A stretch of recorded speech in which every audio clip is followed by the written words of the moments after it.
Mas maraming cancer patients sa Central Luzon ang inaasahang makikinabang sa mas pinalawak na serbisyo ng Sacred Heart Medical Center matapos nitong ilunsad ang bagong expansion ng Tan Song Bok Cancer Institute sa Angeles City.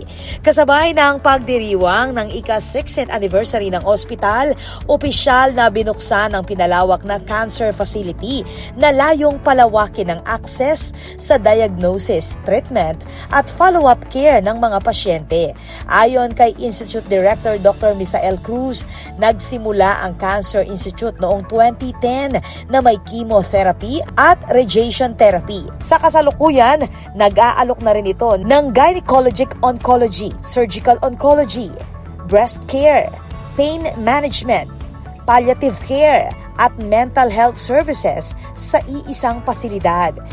Lumaki po yung lawak ng mga serbisyo na binibigay dito sa Tan Song Bok Cancer Institute. Nagsimula po sa chemotherapy lang at saka radiation therapy.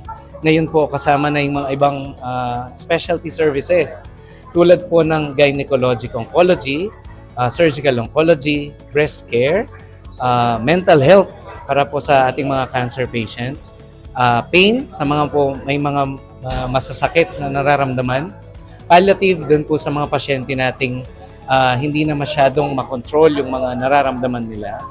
At of course po yung sa social service natin na lalo na po ang government natin ngayon malaking tulong na ibibigay ng mga programa sa pamamagitan ng mga funding sources na kahit alam po natin na may gastos at alam natin na magastos ang magpapagamot.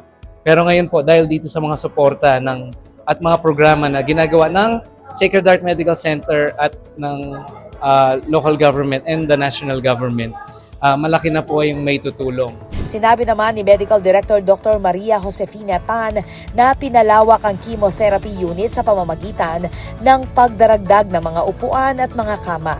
Nadagdagan din ang radiation oncology machines mula sa 1 hanggang 2 habang nakatakda pang magdagdag ng ikatlong makina upang mabawasan ang waiting time ng mga pasyente. Kahit ang dami naming clinics na inopen ngayon, they're all in one roof. So yung pasyente hindi siya mahirapan na lipat-lipat siya, magkakatabi ho lahat ng clinic. And we have a patient navigator na tutulong mo sa pasyente, saan ka na susunod, kailan yung check-up mo, kanino ka pupunta. So guided po sila. So we want them now unified. As I've said, it's one patient journey na ho tayo. No? So from the time na, hindi man from the time of diagnosis, what we now advocate of course is prevention. So from the time of prevention, and then we do cancer screening. Layunin din ng Institute na maging isang one-stop shop kung saan maaaring makuha ng mga pasyente ang buong cancer care journey mula screening at diagnosis hanggang treatment, recovery at survivorship. Nagpatupad din ang pasilidad ng Patient Navigator System upang gabayan ng mga pasyente sa kanilang mga appointment at treatment process. This is Patricia Mamangon on the spot.